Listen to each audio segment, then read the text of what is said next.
When I was 17, I had a secret crush. My family was poor, so to buy him a birthday gift, I saved money for a whole year. The day my mom had her accident, I left school early, just in time to hear him laughing and saying to his friend, "Thing, even the third prize at a restaurant is better than this." His friend laughed loudly and said, "I know you don't care for it, Ethan, so give it to me. I can sell it and pay for a few internet cafe sessions. You want it? Then take it." Ethan Vance threw it to him with disgust, and his gaze met mine. Later, at a class reunion, I heard that Ethan Vance had been looking for me for 8 years. When my eyes met Ethan's, his expression stiffened slightly. The male classmate holding the watch scratched his head awkwardly and said, Do you want it back?" I looked at the watch in his hand, which was mishandled and obviously not cherished. The watch wasn't great, costing around $100, but I had saved for nearly a year. It was saved dollar by dollar from my lunch money. My gaze fell on Ethan's wrist. He was wearing a watch today. I couldn't recognize the brand, but I was certain that the watch on his wrist was much better than the one I gave him. I silently took the watch from Ethan's friend, looked at Ethan and said slowly, "Sorry. I'll handle it myself." Ethan lowered his eyes, pursed his lips, and remained silent. I rubbed the watch in my hand in embarrassment, turned around, and walked away. Passing the first trash can at the school gate, I hardened my heart and threw the watch directly into the trash can. I turned back and glanced at him. He lifted his eyelids nonchalantly, a smile on his lips, his eyes full of mockery. I was stunned and lowered my eyes. It was humiliating. My secret crush. At that time, I didn't know that this look from Ethan would become my nightmare. When I got home, my dad was sitting at the door, a cheap cigarette in his mouth, face full of sorrow. My mom wasn't there. He handed me a report saying my mom had breast cancer. My dad took a hard drag on a cigarette and said, "The treatment for breast cancer costs tens of thousands. Your mom and I discussed it. We won't treat it. Your mom said she wants to eat the braised ribs. I make you go buy some, and I'll pick your mom up later." I didn't believe it. I flipped through the report repeatedly, my voice trembling. "Is it confirmed? There are many misdiagnoses for this kind of thing. I'll take mom to check again tomorrow." This must be a misdiagnosis. I looked at my dad stubbornly. My dad's eyes were red. He just looked at me and didn't speak.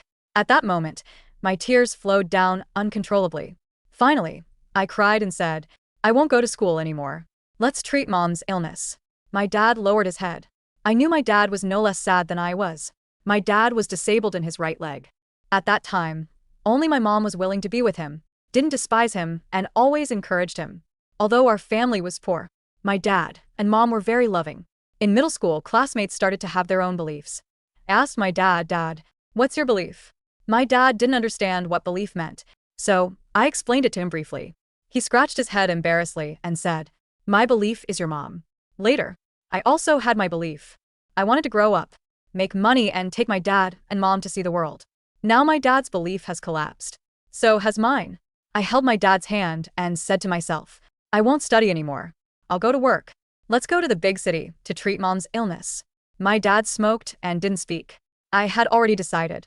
I asked my dad to pick up my mom, then packed up to go to the city. I went back to school myself. It started to rain halfway. Pedestrians on the road were rushing, trying to avoid the heavy rain. Only then did I dare to cry. Rain and tears mixing together. When I arrived at school, there was almost no one there. I reached out towards the dirty trash can. The foul and pungent smell kept surging up. I searched several times, but the watch I threw away wasn't there. I bit my lip, wanting to slap myself for throwing the watch away. Selling it could have gotten me some money. I searched for several hours, turning over every piece of trash in the can. But there was no watch. I walked home in despair. At this time, there were no people on the street. The rain was heavy, hitting my body painfully. When I got home, my dad hadn't come back yet. The usually warm home now felt cold to me. I waited and waited. Finally, I only waited for someone rushing to tell me, "Your dad and your mom jumped into the river that year." I was a senior in high school, lost both parents, and became an orphan. 8 years have passed, but I still can't forget what happened that day. I sat up from the bed, turned on my phone, and found it was only 4 a.m. I called out softly and agreed to the empty room. "Dad, Mom." As usual, there was no response. I lowered my head. For 8 years, they refused to come see me even once. In my dreams, there was only Ethan, with a smile on his lips and mockery in his eyes, asking me with a laugh, "Have you no shame, Hannah?" Every time, I shouted loudly that I had shame. The dream ended. I couldn't sleep anymore, so I got up to pack. After numbly handling my parents' funeral back then, I left that place, went to a new city, working while studying. Studying and working at the same time was really bitter, but I didn't dare let myself stop. Once I stopped, I wanted to cry. I went to the hospital. The doctor said I had moderate depression and needed someone to lead me out of that day. But there was no such person. Leaving for 8 years. In recent years, I wanted to go back more and more. To see the river where my parents jumped. Wanted to jump down and ask why they were so cruel. I was really tired. Since I was going back anyway, I didn't reject those classmates from back then anymore. So when the class monitor asked if I was going to the class reunion, I was the first to say yes. I haven't spoken in the group chat for 8 years. Classmates were also deleted cleanly, including Ethan Vance buying the earliest high-speed train ticket. My mood was very relaxed for 8 years. Not a single day was more relaxed than now. I admired the scenery outside the window and smiled while talking to the young couple in the seat next to me. The girl said, "Sister, you don't know. It was so hard for me to pursue him back then. He had many girls chasing him, but I persisted for 2 years. Now I'm taking him to meet my parents. Sister, are you so happy because you're going home too? I feel the wind on the way to parents is sweet." I was silent for a moment, then forced a smile and said, "Ma'am, I'm going home too. Going home to see parents." I said the latter words very quietly. Only I could hear them. But this sentence pleased me. I would soon be able to see my parents.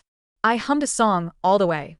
Getting off the high-speed train, I went directly to the place booked by the class monitor. When I arrived, almost everyone was there. As soon as I entered, it became instantly quiet inside. I sat down by myself at the place closest to the door. I put away the smile on my face. The class monitor pushed his glasses and broke the silence. "Hannah, you're here." I nodded. "Zoe," a girl who didn't get along with me before, tooted eccentrically and said, "Yo, isn't this the hardest to invite? Top student?" "Hannah, seeing your face makes me eat one less bowl of rice. Someone remind Ethan not to come today." No one knew the reason why I dropped out back then, but the fact that I liked Ethan and gave him gifts. They all knew. The girl sitting next to Zoe pulled her. The class monitor also frowned and said, "Say less. Ethan has been looking for Hannah for 8 years. Tell him. And he will only be happy." Zoe chuckled and said, "Ethan is kind. Who knew he had to apologize for not liking someone? Looking for 8 years was just to apologize to Hannah. Is it wrong not to like someone who doesn't know? Hannah transferred schools because Ethan embarrassed her. You make it sound like Ethan likes her. Doesn't Ethan have someone he likes? Heard she's a rich and beautiful girl. Besides being good looking. What is worth remembering about Hannah? A disabled dad, a family poor as church mice." "Come on." Zoe said more and more excessively, and others frowned. I stood up, my expression not angry. "I won't eat. You don't have to worry about not being able to eat. Just came to see everyone. Now that I've seen you, I'm leaving." After saying this, I opened the door and walked out. The class monitor chased out. He grabbed my hand, his expression serious. "Ethan really looked for you for 8 years. Won't you wait for him?" Ethan's appearance appeared in my mind. Very handsome, nice eyes. But when looking at me, his eyes had no emotion and his mouth held a mocking smile. I shook my head and said with a smile, "I'm in a hurry. When you see him, help me say sorry." "Really? Very sorry." The class monitor froze in place. I didn't wait for the elevator. I took the stairs, my heels clicking a chaotic rhythm against the concrete, echoing the frantic beat of my heart 8 years ago. Outside, the city was drowning. It was raining again, just like that day. The sky was a bruised purple, heavy with water that felt less like weather and more like a curtain closing on a play that had run too long. I hailed a taxi. The driver looked at me in the rearview mirror, his eyes lingering on my pale face and the water dripping from my hair. "Where to, miss?"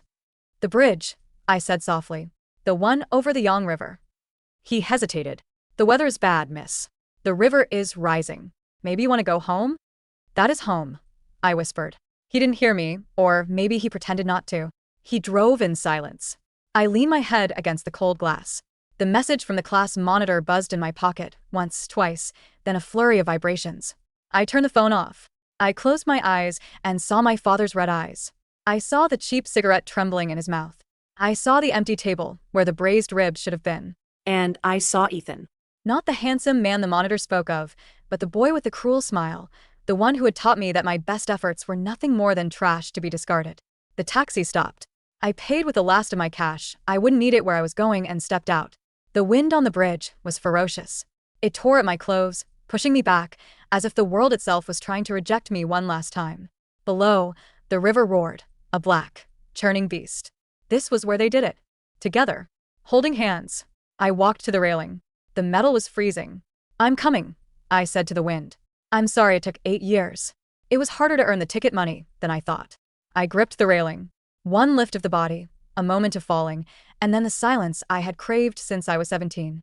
Hannah. The voice was a tear in the fabric of the storm. It was ragged, desperate, and terrifyingly familiar. I didn't turn around. I couldn't. If I looked at him, the nightmare would start all over again. I tightened my grip on the railing, my knuckles turning white. Hannah, step away from the edge. Footsteps pounded against the pavement, heavy and fast. I squeezed my eyes shut and leaned forward. A hand clamped onto my wrist. It wasn't gentle. It was a vice, a clamp of iron that yanked me back with such force that I stumbled and crashed onto the wet asphalt. I gasped, the air knocked out of me. I looked up, hair plastered across my face. Ethan Vance stood over me. He was soaking wet. His chest was heaving, his expensive suit ruined, his hair a dark mess. But it was his eyes that stopped my breath. There was no mockery there. No arrogance. They were red, terrified, and burning with an anger so intense it felt like heat radiating in the cold rain. Are you crazy? He roared, his voice cracking. Are you out of your mind? I stared at him, numb. Let me go. Let you go? He let out a harsh, incredulous laugh that sounded like a sob. I spent 2,920 days looking for you. I turned this country upside down. And you want me to let you go? You didn't look for me, I said, my voice dull. You hate me. You threw my gift away. You laughed. Ethan froze. The rain hammered down between us. He dropped to his knees, ignoring the puddles, and grabbed my shoulders. He shook me once. Is that what you think? He whispered. That I hated you? I saw you, I said, the tears finally coming, hot and stinging. I saw you give the watch to your friend. I saw you look at me with disgust. I saw you throw it in the trash. Ethan's face twisted in pain. He released my shoulders and sat back on his heels, looking defeated. Look at my wrist, he commanded. I don't want to. Look at it.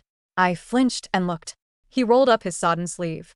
On his wrist, contrasting sharply with his tailored suit and diamond cufflinks, was a watch. It was old. The leather strap was worn and darkened by sweat and time. The glass face had a long, jagged scratch across it. It was cheap, a $100 brand that had gone out of business years ago. It was the watch I had bought with my lunch money. I stopped breathing. You have it? I never gave it away, Ethan said, his voice trembling. That day, my friend grabbed it. He was making fun of you. I threw it at him to get him to shut up, to stop him from reading the card you wrote. I was trying to protect your dignity, Hannah. Not mock it. But the trash can, I stammered. I saw you throw it away. I threw the box, Ethan said. He looked down at the watch, tracing the scratch with his thumb. I put the watch in my pocket. But when I looked up, you were looking at me with such devastation. Before I could explain, you ran. I went back, I whispered. I dug through the trash. It wasn't there. Because I had it, he said. I went after you. I went to your classroom, but you were gone. I went to your house, but no one was there. He looked up at me, water dripping from his lashes. When I heard about your parents, his voice broke. I went to the river. I stood right here. I thought you had jumped with them. I thought I had killed you. The wind howled, but the silence between us was louder. Why didn't you come to find me? I asked, my voice barely audible. If you cared, why didn't you come? I did. Ethan closed his eyes. I went to relatives. They said you wanted nothing to do with the past. They said you blamed the school, the city, everyone. Then you vanished. No social media, no phone number. Just gone. He reached into his pocket and pulled out a wallet. From it, he extracted a small, laminated photo. It was a candid shot of me from high school sitting by the window, studying. I hired detectives, he said. For years. But you changed your name, didn't you? I nodded. I used my mother's maiden name. To work. Hannah, he said softly. Why did you think I mocked you? Because you were Ethan Vance, I said bitterly. And I was the girl who smelled like poverty. You had everything. I had nothing. I had nothing. Ethan suddenly shouted, slamming his hand against the pavement. My father was an alcoholic. My mother was in a psych ward. That watch? That watch was the first gift anyone had given me in 5 years that wasn't a bribe or a transaction. It was the only thing I owned that was mine. I stared at him. The golden boy. The prince of the school.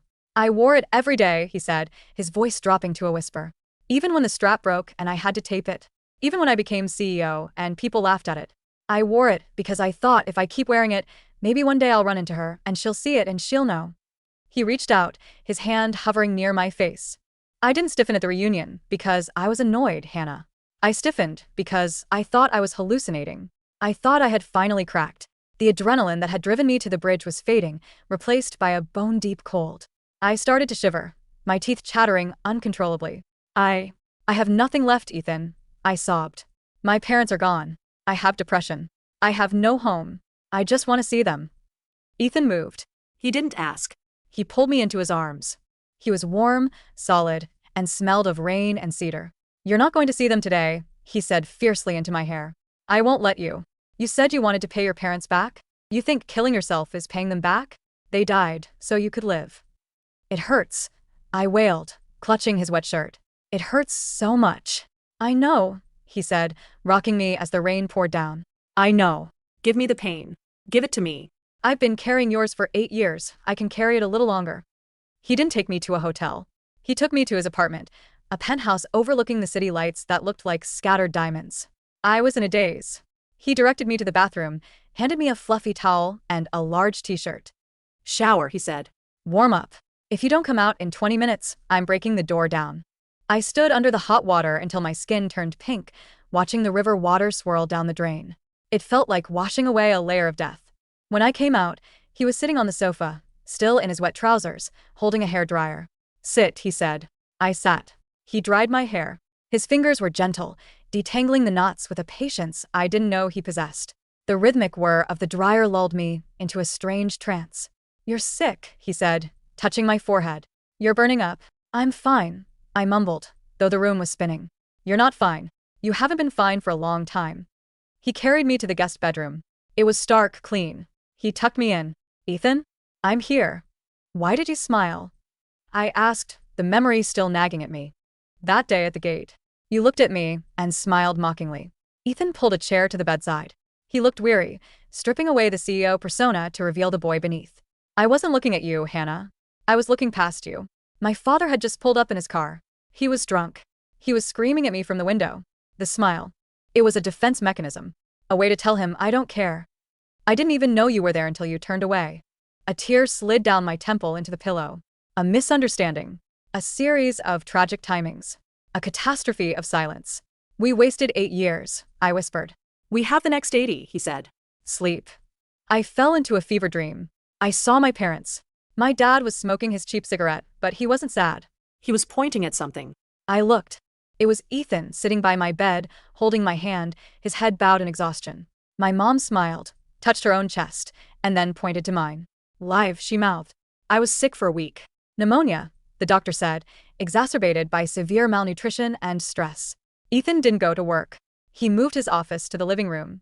Every time I woke up, he was there. Sometimes he was typing on his laptop. Sometimes he was just watching me, twisting the cheap watch on his wrist. On the 5th day, the fever broke. I woke up feeling hollowed out, but clear-headed. Ethan came in with a bowl of porridge. Eat. I took a spoonful. It was bland, warm. Ethan? You said my parents' funeral. Ethan stiffened. He set the bowl down. I didn't have the money, I said slowly, the memories returning. I was 17. I had nothing. But the funeral home, they said a charitable organization paid for it. They gave my parents a good burial. A plot near the river, where they liked to walk. I looked at him. There was no organization, was there? Ethan looked away, his jaw tightening. I sold my motorcycle. And some stocks my grandfather left me. Why? Because they were your parents, he said simply. And because I couldn't save them. It was the only thing I could do. I covered my face with my hands. For 8 years, I had hated him. I had used that hatred as fuel. And all this time, he had been the invisible pillar holding up the roof of my dignity. You owe me nothing, I sobbed. I owe you everything. You owe me a chance, he said. He reached out and pulled my hands away from my face. You said you wanted to take your parents to see the world. You can't do that. But you can see it for them. You can be their eyes. He leaned in, his gaze intense. And I want to be there. I've missed 8 years of your life, Hannah. I don't want to miss a single second more. 2 weeks later, I was strong enough to leave the apartment. Where do you want to go? Ethan asked. The reunion, I said. He raised an eyebrow. It's over. Zoe isn't over, I said, a cold resolve settling in my stomach. And neither am I. We didn't go to a reunion. We went to the upscale marketing firm where Zoe worked. Ethan Vance walking into a building caused a stir. Secretaries flustered. Managers scrambled. We walked straight into the conference room where Zoe was holding a meeting. She looked up, annoyed, until she saw Ethan. Her face lit up with a saccharine smile. Ethan. What a surprise. I didn't know you had business with. Then she saw me. Her smile faltered. Hannah, what are you doing here? Delivering coffee? The room went silent. Ethan didn't shout. He didn't make a scene. He simply walked to the head of the table. He looked at the CEO of the company, who was sitting there sweating. Mr. Vance, the CEO stammered. I'm pulling my investment, Ethan said calmly. What? Why? The CEO stood up. Mr. Vance, we have a contract. I don't do business with companies that employ people without character, Ethan said. He gestured to Zoe. This woman mocked a classmate's deceased parents and her financial struggles publicly. She finds joy in the suffering of others. I cannot trust her judgment, and therefore, I cannot trust this firm. Zoe's face went white. Ethan, you're joking. It was just high school drama. Hannah is just. Hannah, Ethan interrupted, his voice turning into ice, is the woman I have loved for 8 years. And the watch she gave me? He held up his wrist, displaying the battered, scratched timepiece for the whole boardroom to see. Is more valuable to me than this entire building. He turned to me. Shall we go?